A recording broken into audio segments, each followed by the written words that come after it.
attending the NARAB, the National Association of Real Estate Brokers. We are the local chapter.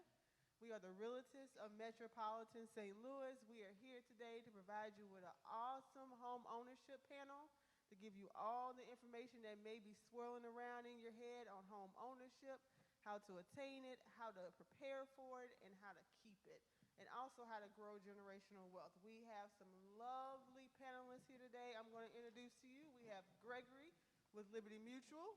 Woo! All right. We have Nakisha here with Enterprise Bank. We have Miss, all right, that's the money lady. She write the checks. I ain't got none.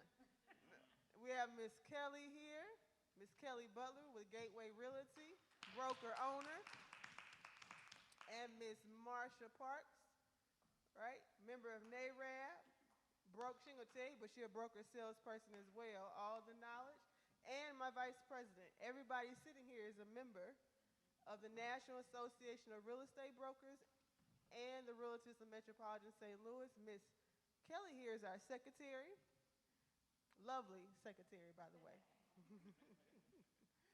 So I want to thank you again for attending. We want to just jump right on in and get started with our presentation to get you going. Towards the end, I'll give you a little more information on who NARAB is and why this is a passion of ours and why democracy in housing is important to us. But right now, let's go ahead and get started with Ms. Marsha Parks and Ms. Kelly.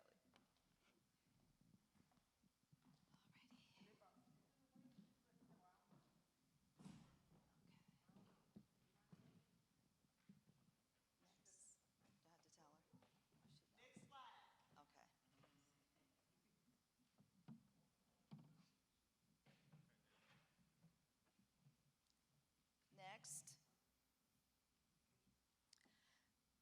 Good evening, everyone.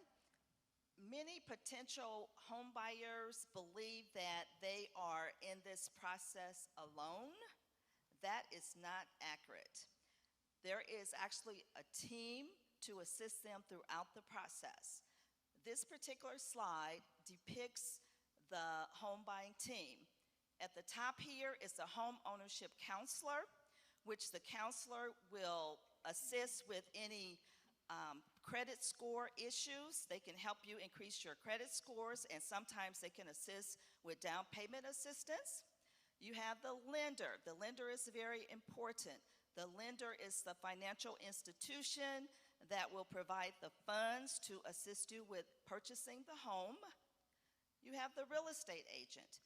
The real estate agent will listen to our clients, and we will ensure that we help them find their dream home. You spend a lot of time with the real estate agent, and we'll talk about that a little later. You have the home inspector. We definitely recommend that you definitely get a home inspection for a home. The home inspector can determine the condition of the property. You have the appraiser as one of your team players. The appraiser will actually provide you the market value of the property. You have the surveyor. The surveyor is a critical piece as well, especially if you are interested in building a fence, building a pool, or even if you want to know where your property line is in determining where you cut your grass, because sometimes that can create a lot of issues with neighbors. We have the insurance agent.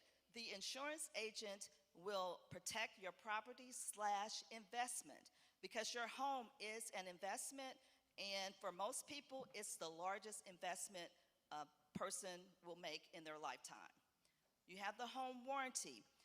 We always ask the seller, I won't say always, but most of the time, we will ask the seller to provide the buyer with a 1-year home warranty.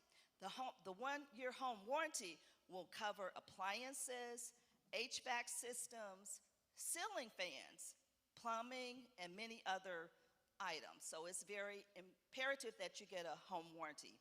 Even if the seller does not pay for it, we recommend that you pay for it on your own as being a buyer.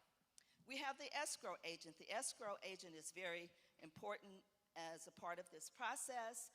They will actually conduct title search on the property to ensure that the title is clear It does not have any clouds on the title. And I guess when a title is not clear, that means there could be liens or judgments on the property. So they want to make sure that that's clear when you take over ownership. Next.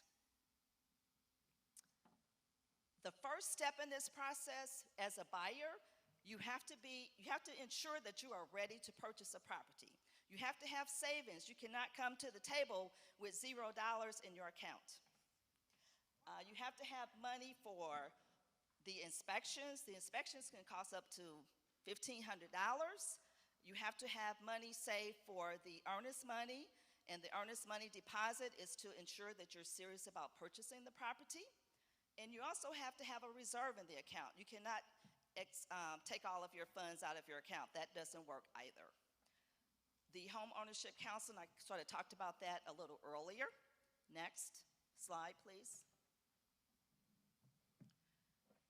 The first step in this process after you go through the home ownership counseling is to actually get a credible lender, which is the financial institution.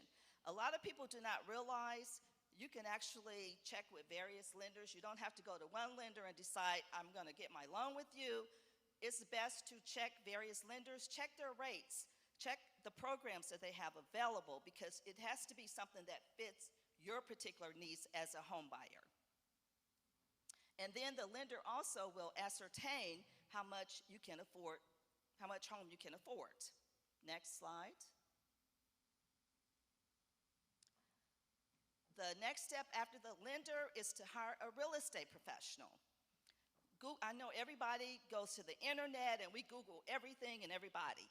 Definitely Google real estate professionals, because any information out there, whether it be good or bad, it is out there on the internet.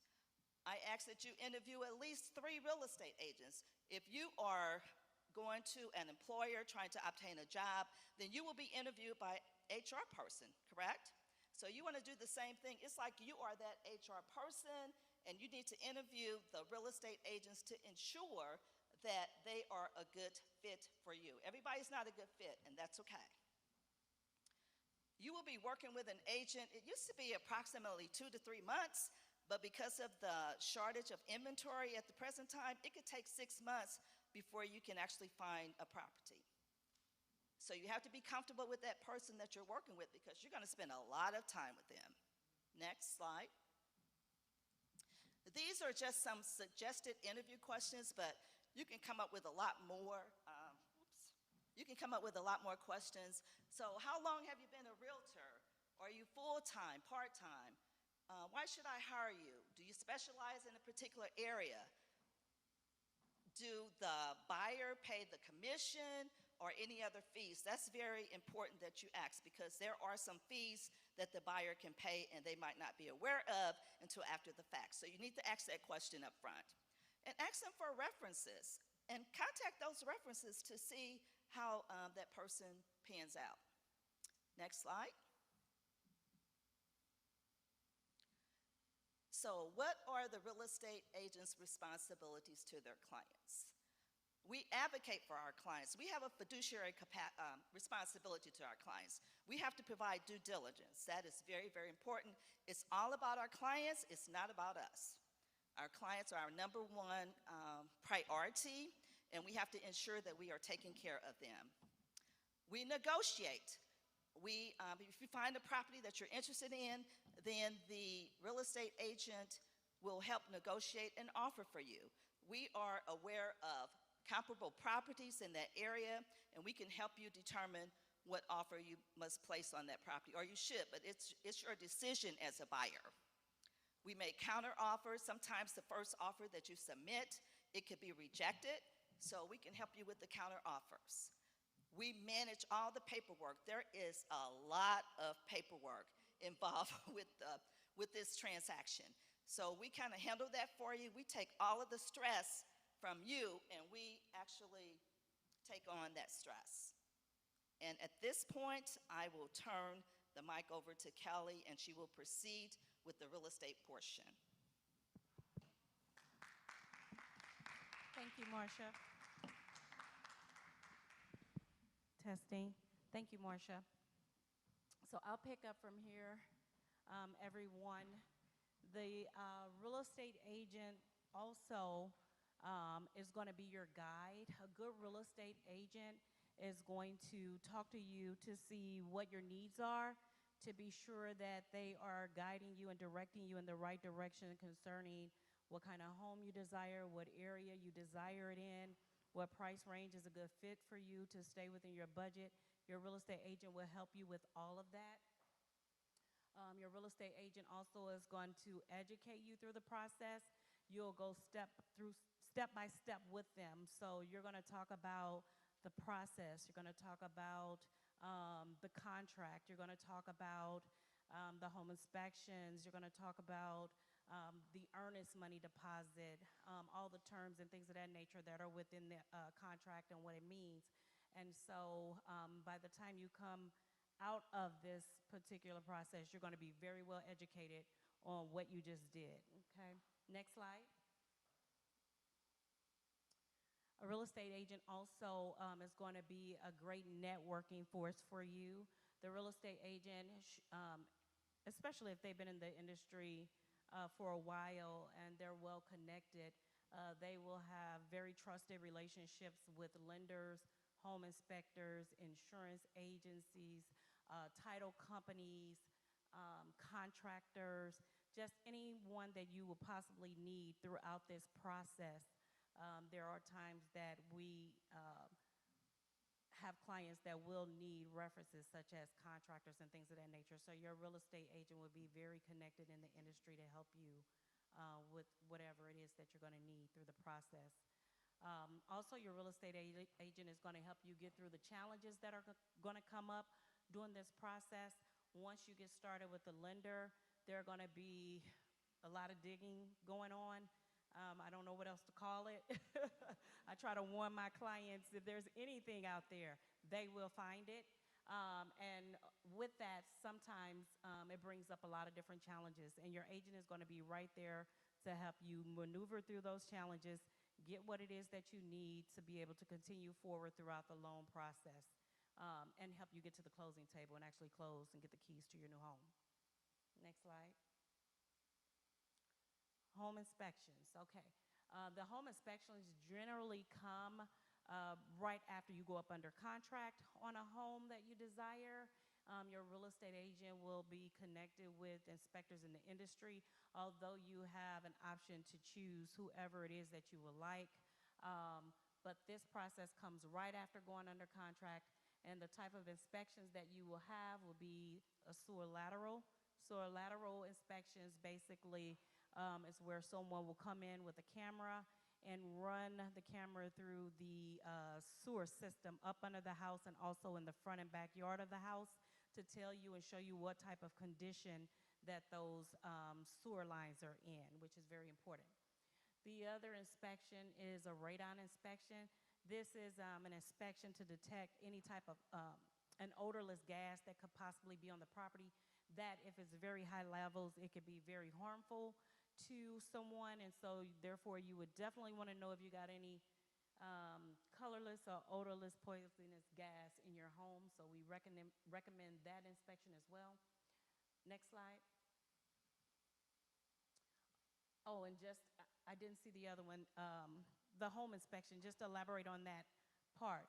The home inspection is where a home inspector will come in and he will look at the home from the roof down to the foundation, the electric systems, the plumbing system, different systems, and tell you what type of condition it is, and then also suggest any recommendations if there's any problems or repairs that are needed. And then once we get through the entire process, even though we start with the title company, we also going to end with them. The title company is going to be the escrow agent that's going to hold your earnest money, and then also run title for you to be sure that the title on the home that you are purchasing is marketable and free of any judgments and liens. They'll also gather all of any fees or closing costs, things of that nature that is going to be due at the time of closing, put it together on a settlement statement, and when you go to closing, you will see exactly what the fees that went out were, or the closing costs of what you have, and so on and so forth, and then what the bottom line number is. They're also the person that is going to tell you at the end what you need to bring in to closing in order to get the keys to your home. Okay. And so at this time, I'm going to turn it over to our insurance agent, Mr. Greg. Hey. Okay. Can you hear me? Yeah. Cool. All right. My name is Greg Fisher. I am with Liberty Mutual Insurance, and I've been doing insurance for almost 10 years. Yeah, it's on next slide. I'm sorry.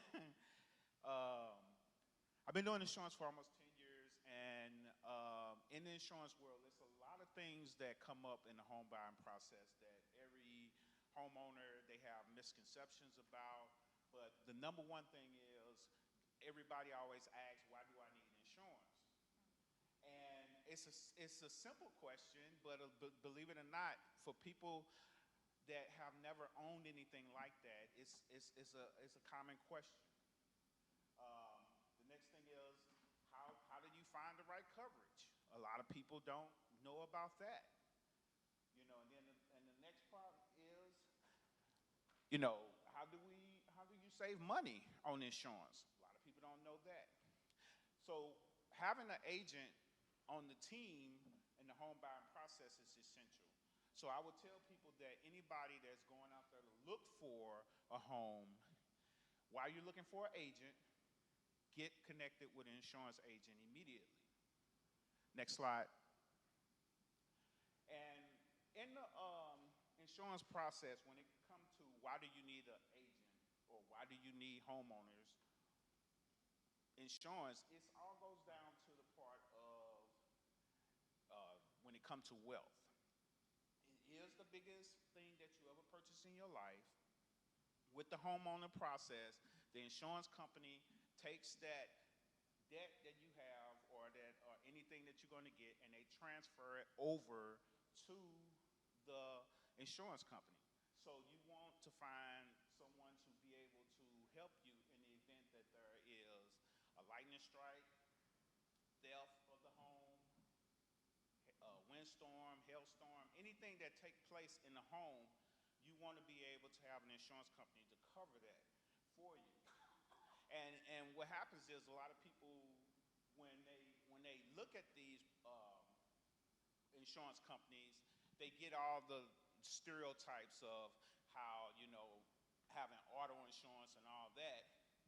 But it's a different ballgame when it comes to homeowners insurance. Because it's a large purchase, you need a company that's going to be able to transfer that debt to in the event that there's an incident. So what we do is, in the insurance world, we have two different types of policies out there. We have a market value policy, and we have a replacement cost policy. So when I get my clients, the first thing I do is I ask them different questions. I say, do you have a lender? Are you purchasing the home through a mortgage? And if they say yes, then I'm going to go to the replacement cost side of the policy. If they say no, that they own their own home, which you can do a market value policy, a lot of companies out there do not sell market value policies. A lot don't, but then a lot do, because what it does is, if you have a home that's $100,000 and only $100,000, then that market value policy is only going to cover the home for $100,000. And a lot of mortgage companies, they don't want that. They don't want the value of the home. They want to be able to do the replacement cost policy. And what they mean by replacement cost policy, I get a lot of customers all the time. They say, well, you know, my home is only worth $150,000. Why are you making me pay insurance on something that's maybe $300,000? And we say, well, that's because your home was built in 20 years ago or maybe 10 years ago or whatever. And at that time, it might have cost $150,000 to build your home. But today, in today's market, it's going to be $250,000. And the bank they want to be able to get everything restored back to the original value. So that's why they require you to have a replacement cost policy. And the good thing about an insurance agent like myself is we can go out there and we have a system. It's called I think it's the MSB. And what it does is, in the state of Missouri and throughout the country, they put all the parameters in this system. So when we look up a home and get ready to do to try to discover the replacement cost value of it, it's in the system already, and we just go in and we tweet it, and we come out with the replacement cost value. Now, each insurance company out there is different, so you can have American Family, State Farm, all in the same area, but that home replacement cost is going to be a lot different depending on that company. Okay, the next thing is what is covered. You know, when you do every insurance company out there, they have pretty much the same policies. You got your A, B, C, D, and E coverage for each coverage. And the way they work is they are designed to cover everything in the home. Everything from the replacement cost of the home all the way down to if you went out there and hit somebody and they decide to sue you, they have a provision in the policy for that as well. So it's designed to cover you and protect you at all forms. Now, there are certain times when the insurance policy do not protect you, and that is where, but not to say that you can't purchase anything for that. You can purchase something. You just have to let the agent know what you need covered, and a good example is with flood insurance. Everybody presumed that flood insurance is covered by all insurance companies. Actually, no insurance company covers flood insurance.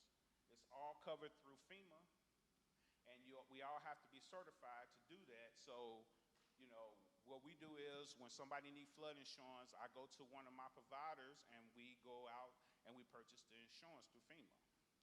But a lot of people don't know that, but if you tell the insurance agent what you need, what you're looking for, what you need to be covered, they can help you out with that. Another big thing is with, I'm just going to throw this in there. I forgot to put it on the slide, but if you have like jewelry, or if you have a large gun collection. I had a strange customer. She had a $40,000 piano at one time, and she needed it covered. Well, we had to go in and add provisions, and we do that by adding endorsements on the policy, and that's where we make sure that that's covered. So, like everybody's mentioned before, the home is a large investment, and it's our job as the insurance agents to make sure that we look at your budget, because we do that, and we try to find the best value and the best coverage for you, the customer. And in doing so, we have other things that can protect you as well. We have mortgage protection, and a lot of people, you know, they don't understand how that process works. It's another animal as well, but it's basically very easy. It's just a life insurance policy. So if you got your home and you know you're married or you're not married or you're single, whatever, and you want to leave your home to someone, the best way to do that is by getting a life insurance policy. So if the home is worth $150,000, I would advise you to take out a $200,000 life insurance policy on each main individual of the home, and then it'll cover that in the event, it'll cover the mortgage in the event that something happened to you. It'll be passed down to the family member. And then the last thing is, how much coverage do you need?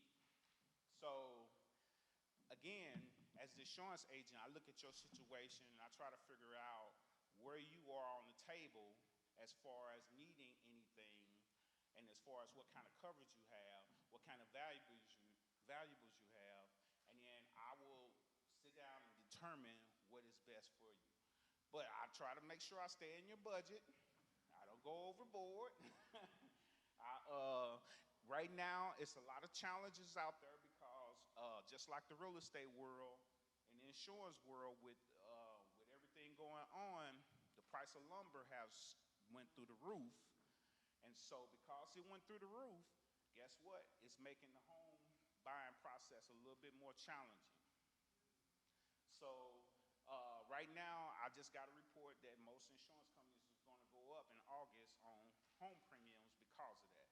So I represent a lot of different companies, and you know we can sit down and work through this together. That's my part, insurance agent.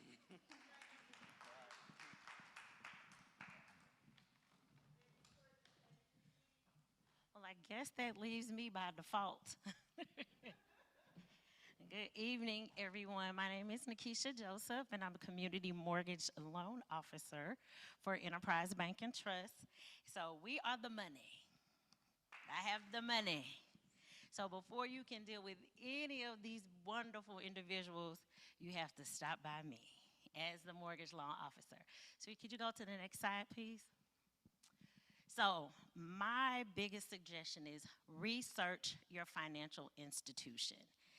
Like all of these other individuals, it is your choice. You are not bound by contract to any specific bank. Just because your checking account is there, or your savings account is there, or your family's been banking there for 25 years, you're not bound to that specific financial institution.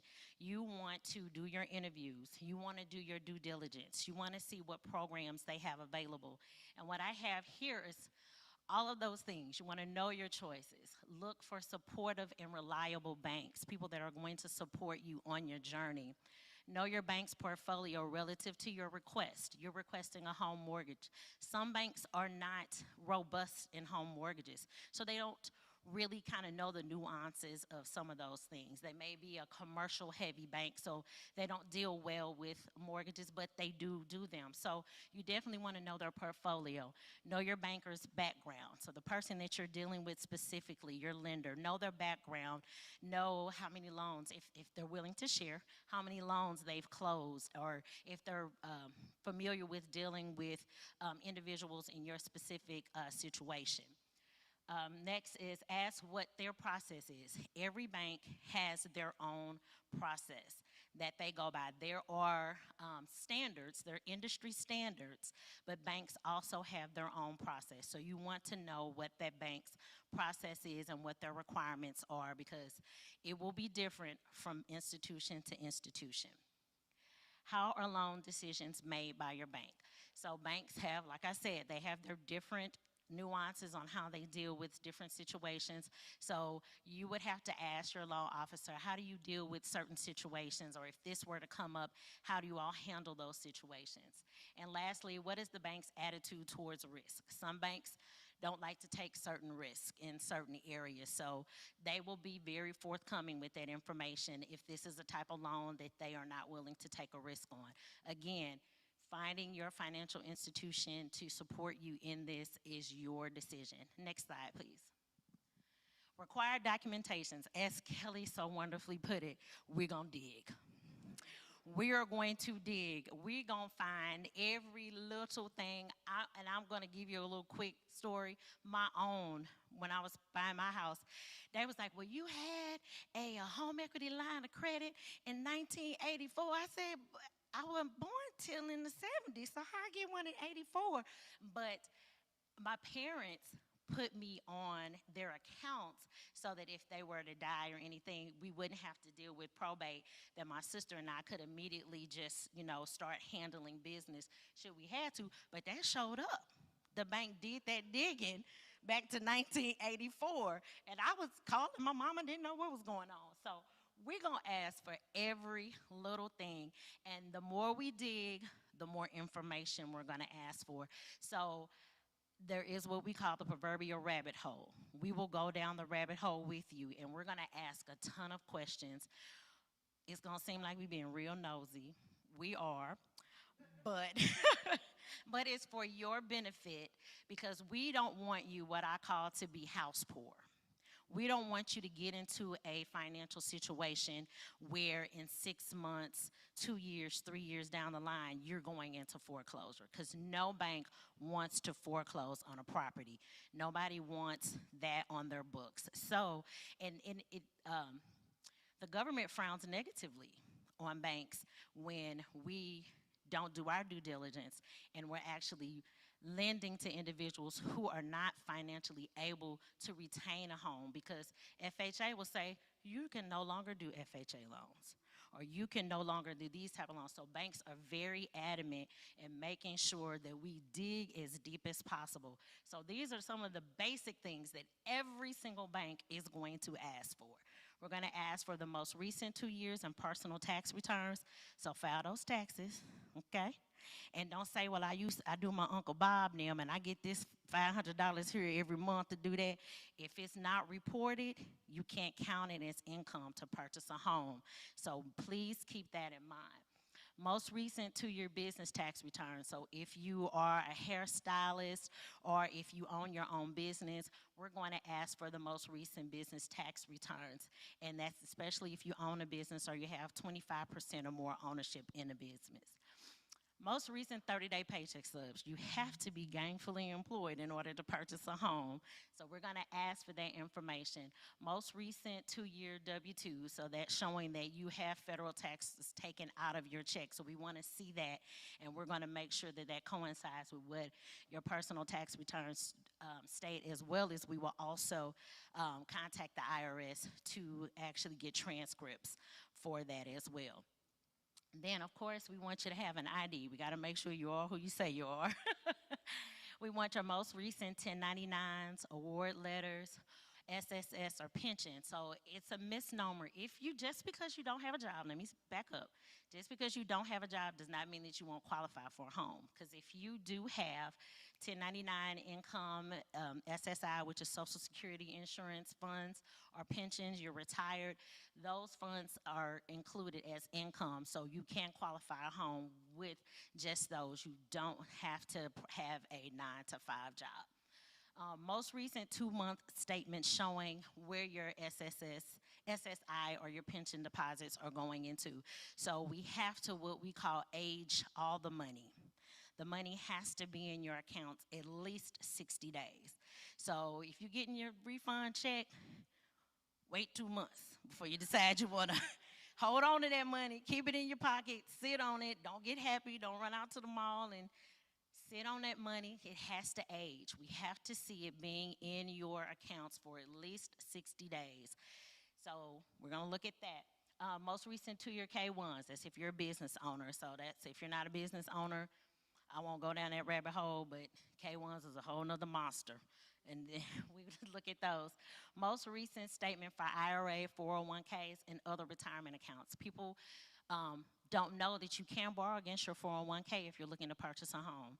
So if that's money that you have that you can access if you want to use for down payment or use as a part of your what we call reserves. Next slide, please. Credit history. So yes, that's a part of the digging again. We are going to look at your credit. And this is how the bank assesses the borrower's worthiness. So we will ask for your verbal or written consent in order to pull your credit.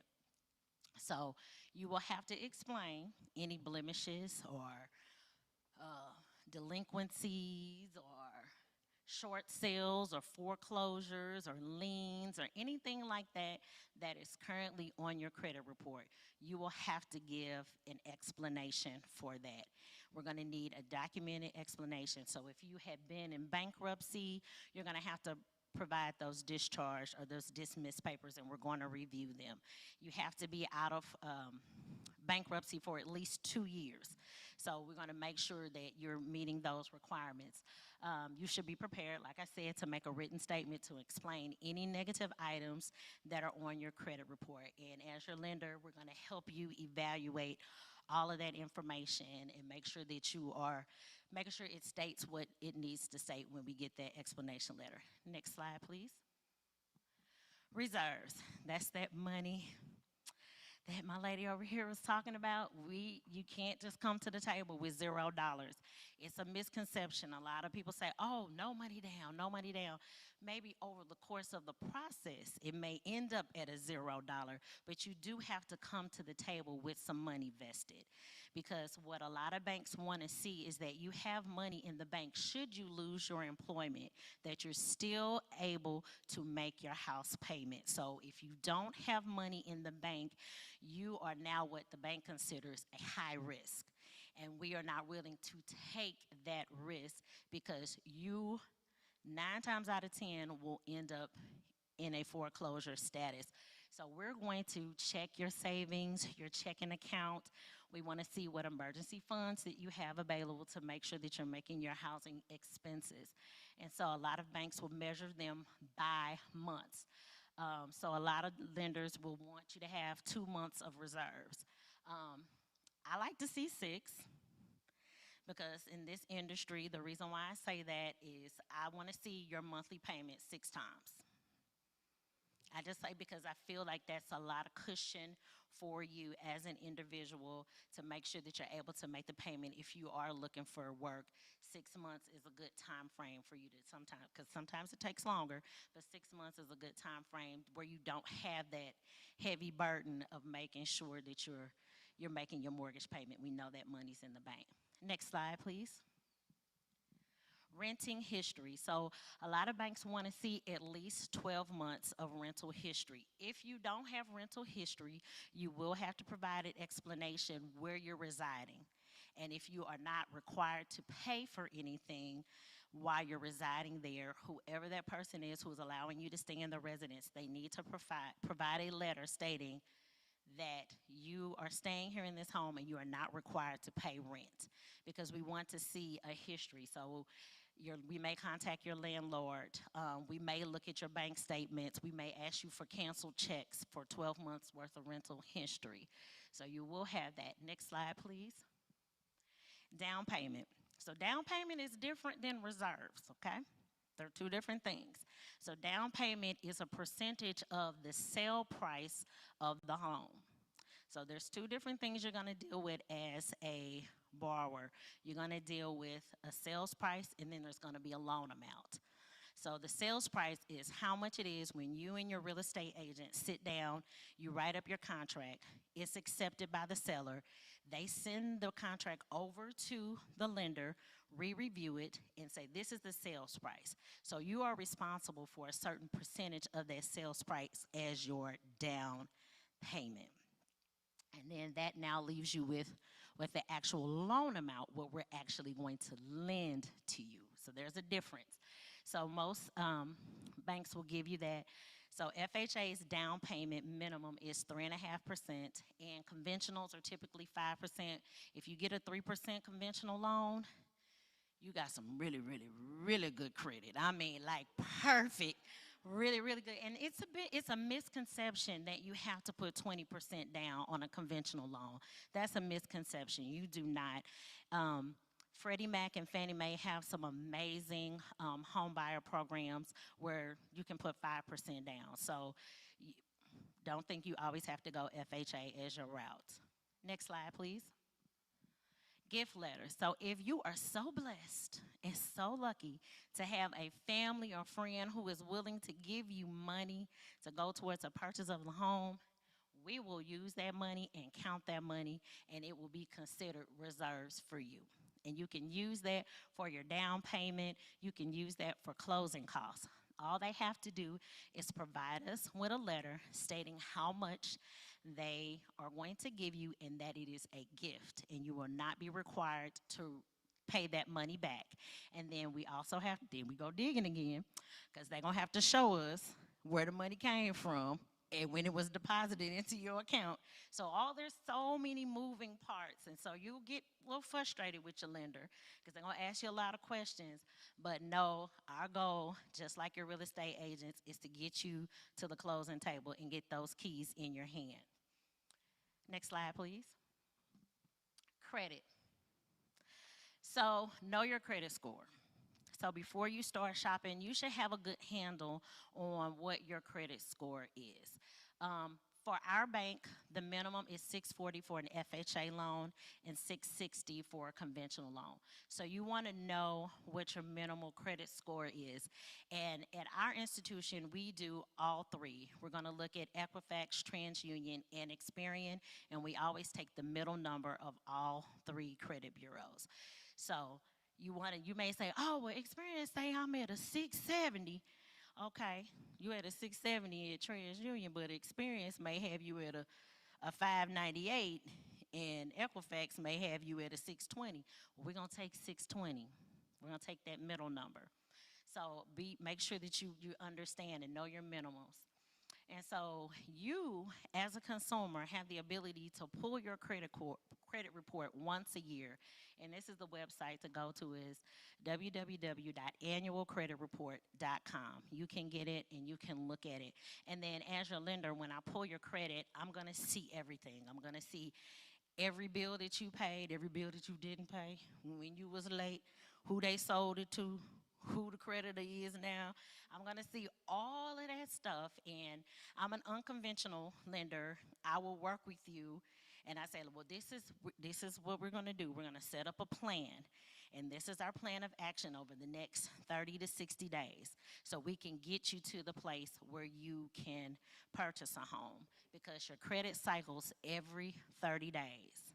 So know that they report up every 30 days. So don't go out there doing anything crazy. Don't get you a new car. Don't go to Macy's and open up a credit card because they be, luring you in with all these coupons and all that stuff. Don't do it. Wait on buying your house and then get your Macy's card.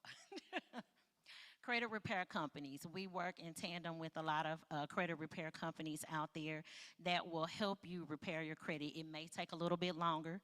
If you have some major issues, you will need to work with a credit repair company that'll be able to navigate you through that whole process. And disputing items.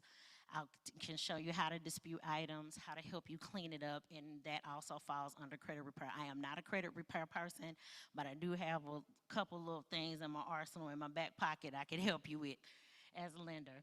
Inquiries. People don't understand multiple inquiries will affect your credit score. So I'd like to tell borrowers this all the time. When I pull their credit, you have a 30-day window to shop. You have 30 days to shop other lenders where it's not going to affect your credit score, where it shows multiple inquiries. So make sure that you stay within that 30-day window. So if you went to John Bank of USA and they ran your credit on, the 1st of July, you have to the end of July to shop other lenders to see what rates they have available, what programs they have available without it adversely affecting your credit score. The scorecard, so that's what's on your credit score that we look at, and then debt to income ratio. That's another thing that gets a lot of people in a little tiff, because debt to income is the amount of debt that you have in conjunction with the amount of income that you have coming in month to month. So if you're making $2,500 a month, but you have $1,700 in debt, yeah, your debt to income ratio is too high. You're not a good candidate, because now we have to not only keep your current debt, we have to now add that house debt.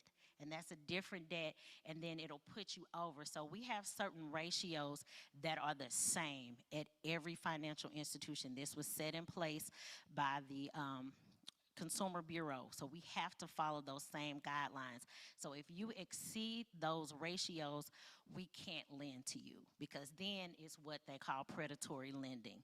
That means now we're lending knowing that you're going into something that you don't currently have the financial capabilities to sustain. Next slide, please. That's it. That's all I have. Thank you.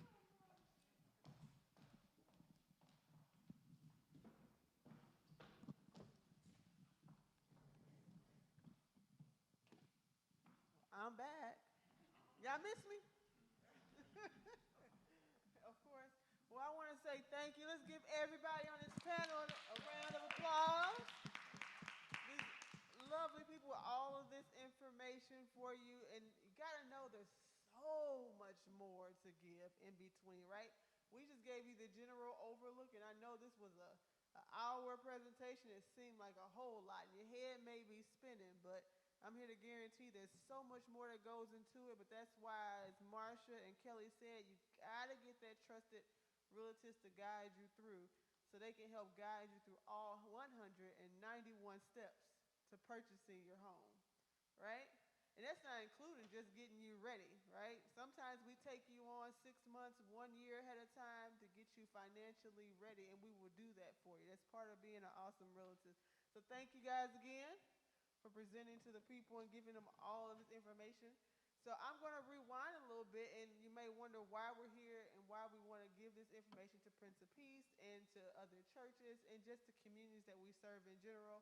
We are the National Association of Real Estate Brokers. We are what you call realtists. You're familiar with the word realtor. We are realtists. We are here to serve the communities and serve the professionals that may be assisting you. We support the professional and you as a buyer or a seller or an investor. Our whole sole purpose is democracy in housing. We want to make sure the fairness in housing, the fairness is going on out there. We are the reason why we have fair housing as a law. And we want to continue that on throughout the years. So at this time, we do want to take questions, because I know there were a lot of questions, a lot of information, so there's a lot of things you may be wondering or unclear on. So if there are any questions online, let us know, or if we have any questions in the audience, feel free to speak at this time. Okay, I'm sorry. I got a question. People have been texting me and everything while I'm sitting here. One question was, what is the speediest way to increase your credit score? I know you mentioned credit repair companies and disputes and those types of things, but they're trying to see what is the speediest way to increase their credit. The quickest way to increase credit is with a revolving line of credit. So that's what we call like a credit card, because it's going to show a robust payment history. Cars and other mortgages are what we call term loans. So they have an end date. Like you're going to have your car for 5 years. The loan's going to be 5 years. Your mortgage is going to be 15, 20, 30. But a revolving line of credit is like an open line of credit. You know, it's going to revolve every month. And you can have a revolving line of credit for 20, 30 years. So it's going to boost your credit score up a lot quicker. Granted, getting a mortgage, getting an auto loan is going to give you a great push, but that monthly number jumping every month is with a revolving line of credit and paying that on time every month. On time every month. On time every month. Because if you don't pay it on time every month, the same way it can help it go up, it's going to knock it down just as hard.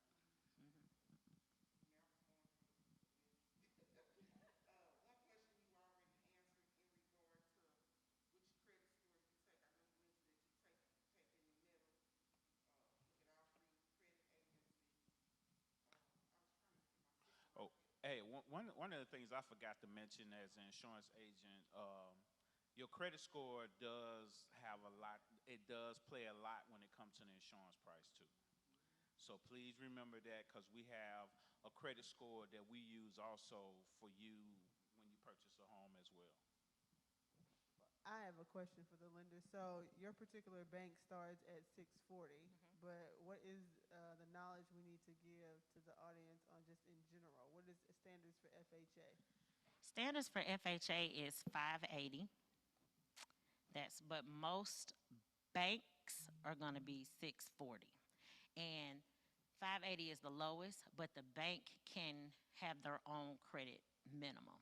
So they're not confined to that, because again, the bank, with their fiduciary responsibility to FHA and to Freddie and Fannie Mac, we want to make sure that we are lending to candidates who we feel that will make sure that they're making those payments and making them adequately. So you can have a 580, but it's going to be hard to find a bank that's going to take a 580.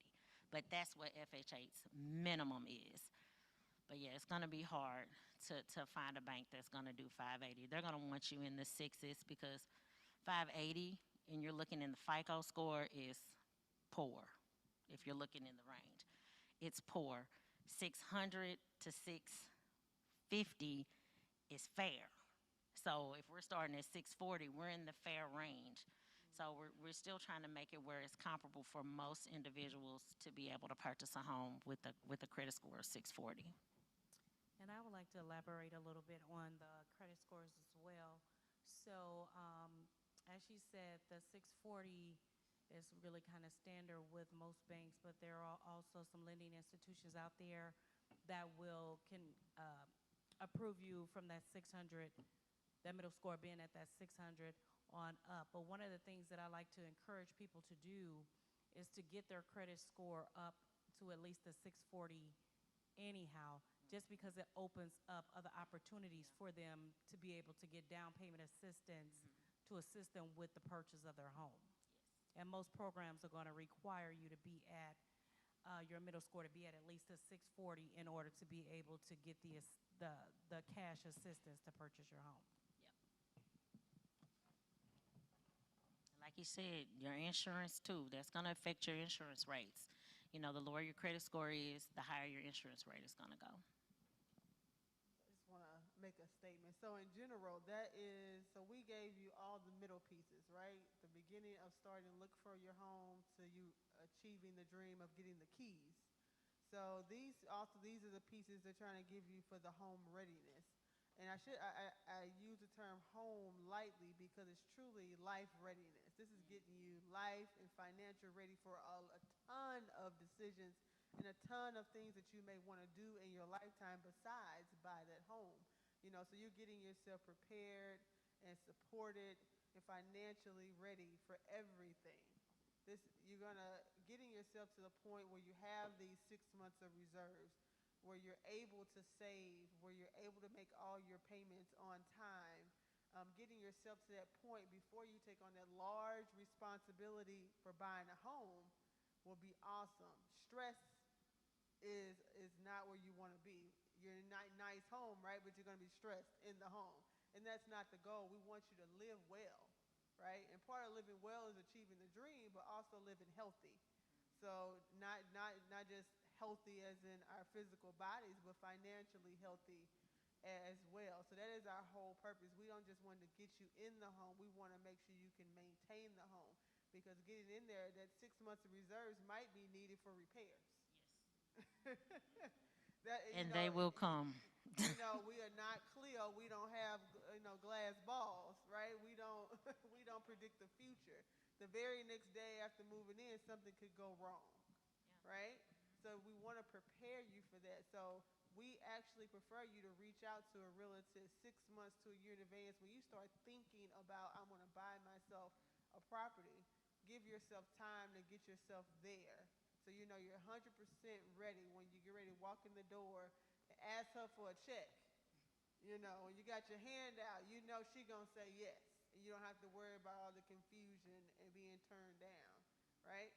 So I just want to make sure we make that statement that we want you to be 100% supported and prepared for that house. And when you get in it, you actually enjoy it, you know. And I have a comment as well, just kind of piggyback on what Delicia stated. You have to remember the lender can approve you for a certain amount. For instance, the lender can approve you for a $200,000 house because you actually qualify for it. But only you as the buyer, you know your living habits, right? So you might not want to, although you qualify for a $200,000 house, are you really ready to purchase a $200,000 house? You might be better off purchasing a $100,000 house because you might like to travel. And you don't want your standard of living to decrease because you purchase a home, and that creates stress in your life as well.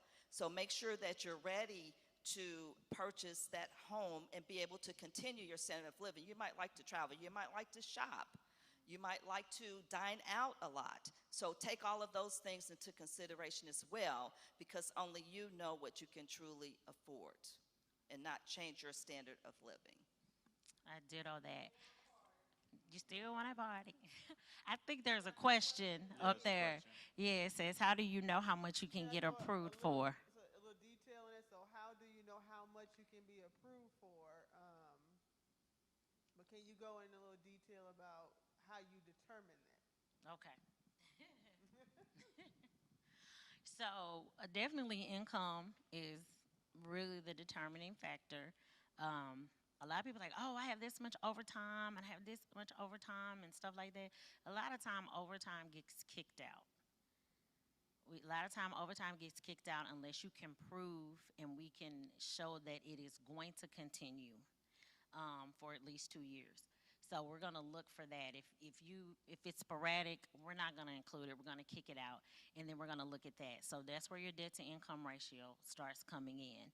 And a conversation that I always like to have with my borrowers, I'm like, okay, well, how much are you comfortable paying a month? I just always throw that out.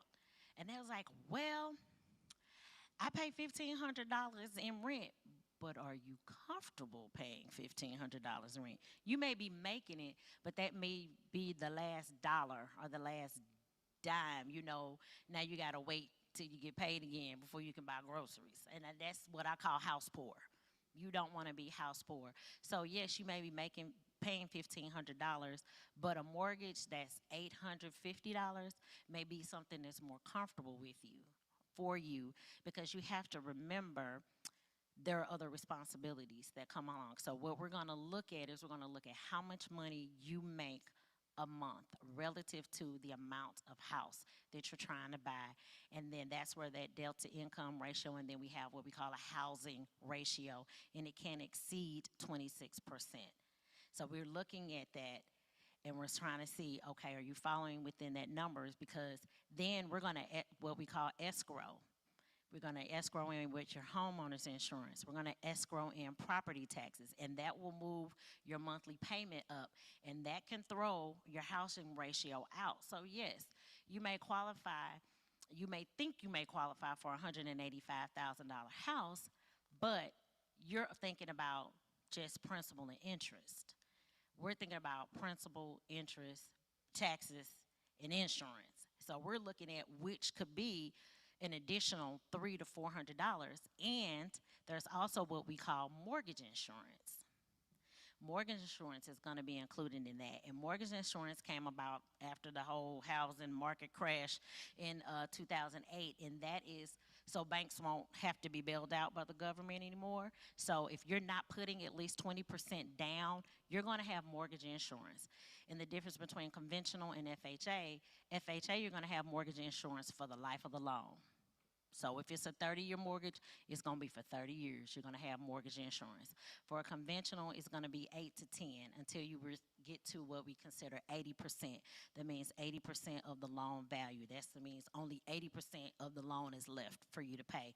Then your mortgage insurance goes away. But you're going to have that included in your principal, interest, property taxes, homeowner's insurance. Now you got mortgage insurance. So that could be an additional $600-700. My actual principal payment for my mortgage is $253. Everything else is taxes and insurance and mortgage insurance. So you got to think past just that. So those are all these different qualifying factors that we use to determine how much house you will qualify for. It really is a number game, and I would have to really sit down and give you a crash course in how we make that determination. But those are all of the factors that we look at. All right, sum it up. Keep your debt real low. Keep it low. When you got get other ready, debt. in that readiness portion, that 6 to 12 months prior, make sure we get that debt down really low, so you have that room to what she calls debt to income. So you have very little debt, very little money going out, and more money coming in. To simplify it. So next question is going to be for her as well. What is the difference between FHA, Freddie Mac, Fannie Mae, Ginnie Mae, Sally Mae, Jenny Mae, all the Mays, whoever named the those Mac and folks. Mays. Okay, FHA is under HUD. So they're under the urban development piece in the U.S. government. And then there is what the conventional side, which is Freddie Mac and Fannie Mae. And then there's Ginnie Mae, and then there's VA, and then They all of them, all of it. Those are what we call government loans. So the only difference is one is with FHA is with HUD, and they have a lower down payment, and the rates are typically better on FHA than they are on conventional. But, and you ladies can attest to that, most sellers really kind of want a conventional because there's a lot of hoop jumping for FHA. Because FHA, when I tell you they're going to dig like your lender's going to dig, FHA is really going to dig because they are adamant on not they're adamant on making sure that people are not being taken when they're making a purchase. So their inspections are way more detailed than a conventional inspection because they want to make sure that every T is crossed, every I is dotted.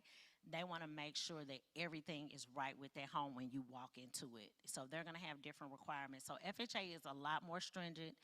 They require less money to pay down, and the rates are better. I'm just going to be honest. And you do have to be a first-time home buyer, but you kind of don't. You just have to say you were buying a house in Atlanta, you were moving from here to Atlanta, you could still qualify for an FHA loan because you're moving more than 100 miles away from where your current house is. Or you cannot be having an FHA loan for at least 3 years. Then they will allow for you to get an FHA loan. So there's a lot of different things, but that's something I have to talk with individuals offline because it gets deep. So basically, one is HUD, other is government owned on the other end. Not a whole lot of difference when you're thinking about just as simple as getting a loan. She's just gonna pick it.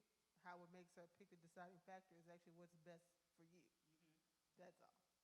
All right, so I'm not sure about the questions. How to set up a contingency plan? Are we thinking about before we buy our house or after we get in it? Contingency before, how to set it up? Well, that's going to be based off the individual. Only you know your lifestyle, so you got to sit down and really evaluate what debt you currently have, right? Really, evaluate, okay, what can I get rid of? What can I pay off? What time frame can I pay it off in? Credit. Credit. And how disciplined can I get with my money, right? Wealth is not a money issue, it's a discipline issue. And then also, how much am I willing to sacrifice? What am I willing to cut out in order to get the keys to my home? So if I was spending $500 a month on entertainment, am I willing to cut it down to $100 a month to be able to save that $400 to get those 6 months of reserves we like to like? So like I said, the contingency plan is going to be truly based on the individual. It's going to be based on the income you're bringing in versus the bills you're required to pay out. And then the leftover money in the middle, what are we willing to do with that to build to buy the home? To buy the home. And that's something you should do even if you're not buying a house, really. Because certain piece of that money should be getting invested. That's for another class when you want us to come back. that truly is. Paying yourself first and a certain percentage of your income being invested is another class. Because you truly should be doing that. If you cannot invest a certain percentage of your money, then we probably shouldn't be where we're at. We got to figure out what we're doing wrong with our income. Any other questions? Y'all so quiet. No? Nothing? All right. Well, I want to thank everybody for coming. Again, I am Delicia. These are the members of NARAB, the Realtist of Metropolitan St. Louis. Have taken the time out today to share all of this information with you. Everybody has business cards? Yes. Everybody? All right. So if you guys want to reach out when we get finished, if you want to talk to them and get a phone number or some information from them, they are available for one-on-one consultations on your own time. I know we don't want to blur out our business all over Facebook and in front of the world. So once again, I do want to thank you guys for coming. Thank you guys for viewing. I had a question. So for our online people, can we will leave, I guess leave our stuff out front? Mm-hmm. Yeah. I mean, if they're online, if we could tell them the information or no. Can we? Well, I just leave it? I mean, We're gonna leave yeah. it. Yeah, we'll leave it and we'll let them post it online. We're gonna make sure you guys get all the information, but for the folks that are here, you guys can grab cards and reach out and have a realtor's guide you. I don't care if you're ready to buy today or if it's 2 years from now, we will be here for you for any question.